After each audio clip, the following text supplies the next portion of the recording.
a University of Indianapolis professor is going to do an archaeological survey of 800 acres of the Wabash and Erie Canal up in the Delphi area. Um, and he's actually looking for sites to be listed on the National Register of Historic Places. So I think that's pretty cool. You know, they do their canal days up there. I mean, we don't realize how much transportation has changed in the last 150 years. I mean, the canal system that ran here in the Midwest over to the east was just, the superhighway of the time, and it's been abandoned, and we have, of course, no living memory of it whatsoever. um, and it's so this professor, Christopher Moore, is going to go uh, do some archaeological research, and it's kind of interesting to think about the fact that, you know when you think about archaeology, like, what do you think of? I mean, I kind of know what I think of normally when I think of archaeology. I'll wait for the chat to catch up to me, but what do you think of when you think of archaeology? I mean, this is like right in our backyard, but what comes to mind?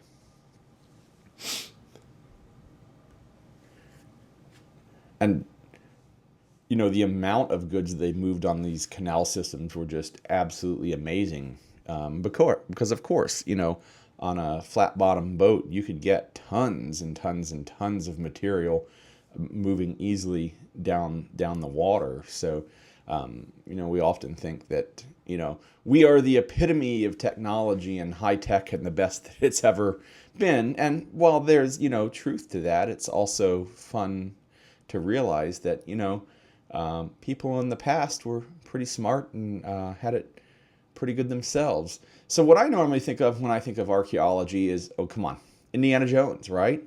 Um, Understanding that's fictional, but the idea of it, and the location and the time, is apropos.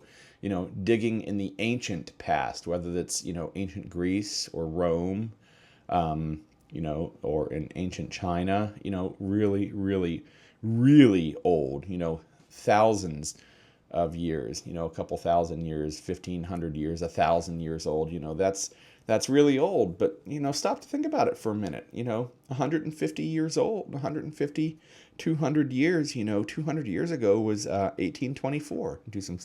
I can do some simple math and get us there. And nobody in living history, nobody around here is 200 years old, right? So this guy's going to go dig some stuff up, and we'll learn a little bit more about our history right here. I just think that's really, really cool, and I look forward to seeing what he finds, and maybe we'll have some more historic sites that we can visit here.